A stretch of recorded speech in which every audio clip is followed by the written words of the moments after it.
Hi everyone, thanks for visiting my website. My name is Velmi Cusick, and today's video I would like to talk about my education background and particular my degree and stuff.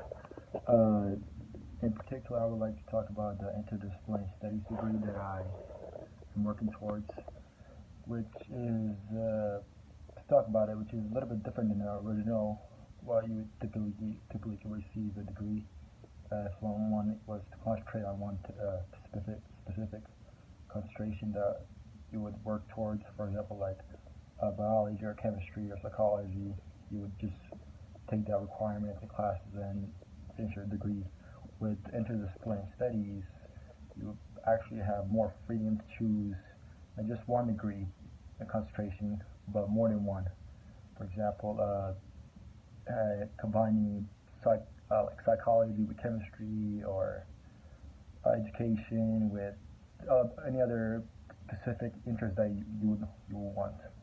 So therefore, since getting my first degree in psychology, which basically is all about the human inquiry, about the mind, the behavior aspect of the human body, and the mental. I decided to focus on, even though the mental health aspect was very important for overall quality of health, but there was something missing going on, which due to I'm studying the required like core classes of psychology, which I happen to take biology and chemistry and stuff. I decided to learn something more about the human body, than not just specifically the mind. So therefore, I decided to go into step further to more progress my knowledge about the the physical and the mental health aspect. I decided to go ahead choose this interdisciplinary studies degree due to having more freedom, and specifically you can choose whatever you want to focus on. So by finishing the mental health, I wanted to focus on the physical health. So I went ahead with the health and wellness degree concentration with minoring in psychology. So in this video, I'm going to tell you the first health and wellness, and I'm going to talk about the counseling minor as well. With the health and wellness, this degree focuses on uh, it touches both upon the mental health and also physical health, but talks about a lot of disease causing and prevention techniques and theories out there, research, the latest. So I learned a lot about what there's interventions. For example, if a client comes in or a patient comes into your office, how do you assess? So I learned all the basic like screening and asking questions about the well-being of an individual, but not just the well-being of others, but you also have to consider yourself as part of this degree that you in health and wellness. So it talks about how you prevent diseases, how do you identify, not too detailed as you would learn about in biology classes, but just like broad basics that you would need to know and stuff. So that kind of helped a lot to understand more about the how to maintain one's hygiene, and in order to fight off other infection diseases and disorders. And so I learned a lot in health and wellness class.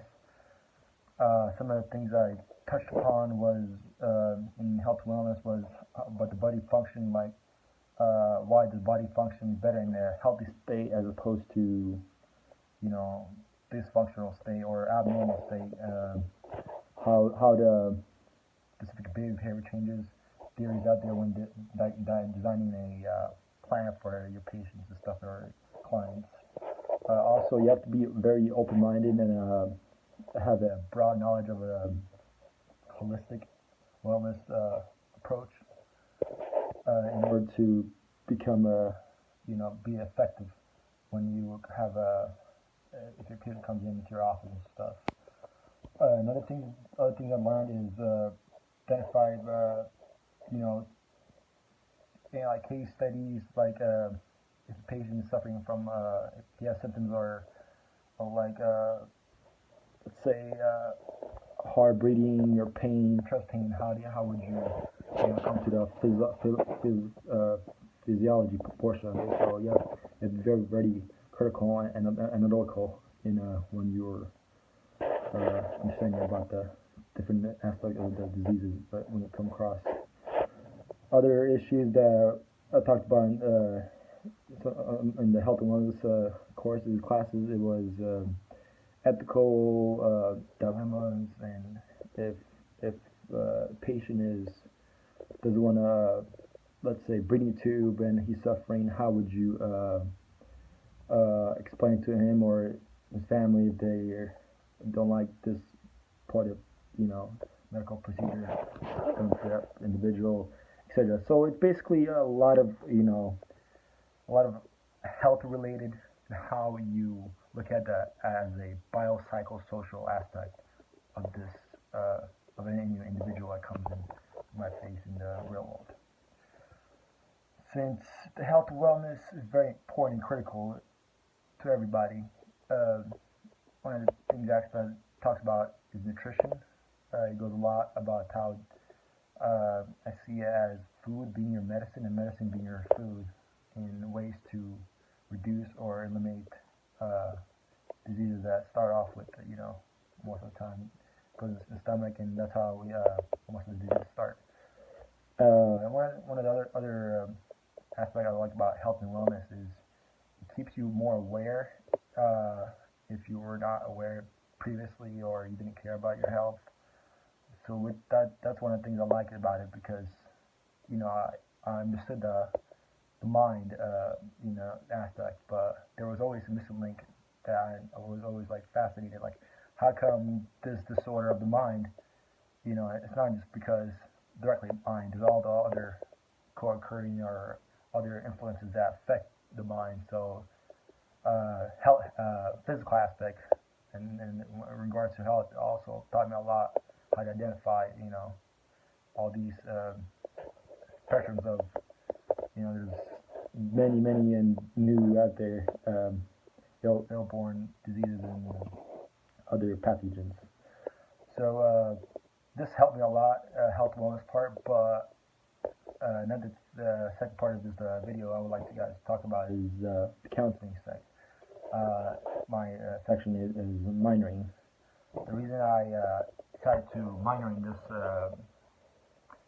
particular path was that even though your knowledge is good in life, pertaining to especially the healthcare, but if you're not good, if you're not being good communicator with your patients, or you're not very effective, or if you just come there and just see the patient and you don't even care about emotionally, or you don't show respect or dignity, or become empathetic, or it's very hard for them to trust you, and the therapeutic relationship with you and the patient and the client usually tends to go down, or not.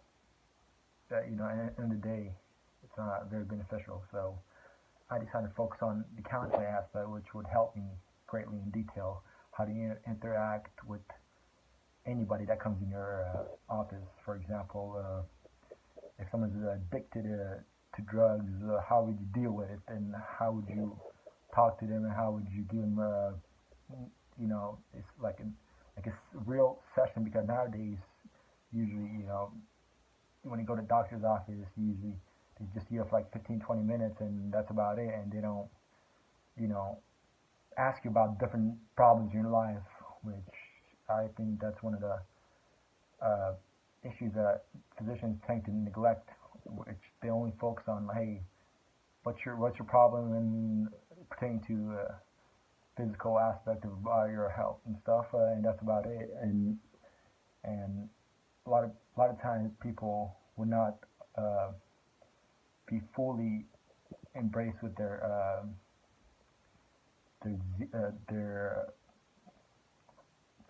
trustworthy with the doctor, because he's only asking one area, in which some other area, let's say family problems, might also be a big player in him having to come see you and stuff. But if you're not asking more questions, you'll not get the whole answer. So we tend to look at it as a whole instead of playing like, hey, just this. I want to talk about this. In counseling, you look at it as everything. You look at the daily life, social aspect, how they interact socially or individually. Look at the problems in the family, economic, with the legal issues. So much array of topics that you get into and stuff. So it's very beneficial then in the sense that you actually care about people, not just based on the basis of their like specific health issue, but rather as a holistic as a whole. Uh, if that is the mental, physical, spiritual, everything. So it talks about everything as a collective uh, model that incorporates that you should be very effective in dealing with anyone that comes in. How you identify, how you make treatment plans, goals, referral out to your others if you don't know the information, the legal process, so much. So everything I learned in these two interdisciplinary studies, concentration, health, and wellness, not only made me a better individual, more aware, but also to look at it differently, not as I was previously looking at it just as a directive uh, objective. Like for example, if somebody has a disease, I would tend to like, hey, just this, hey, this is the reason he's there for. There's not alternative explanation for it. So therefore, this made me look at it different angles and approaches dealing with it, and I learned so many different theories out there, how to use different theories uh, from Freud, different psychologist theorists out there, CBT, solution focus, problem focus, motivation, interviewing, uh, different therapy, art therapy, music therapy, so many out there in which it's always good to know because you'd have to stick to one theory that you would when you were interacting with the patient, but you can use different approaches, different theories into to have build that trust and between you and the patient. To conclude this video on my degree background in interdisciplinary studies, uh, I was more than happy to choose this route, even though I have my first degree in psychology. Further in the future, I would go to grad school, and the medical model approach has towards that direction, and we'll see what happens. And thanks for everybody for watching it, and I really appreciate it. If you have any questions, go on the website, shoot me an email or leave a comment. And thank you very much again for watching this video, and hope to see you and communicate with you guys in the near future. Thanks.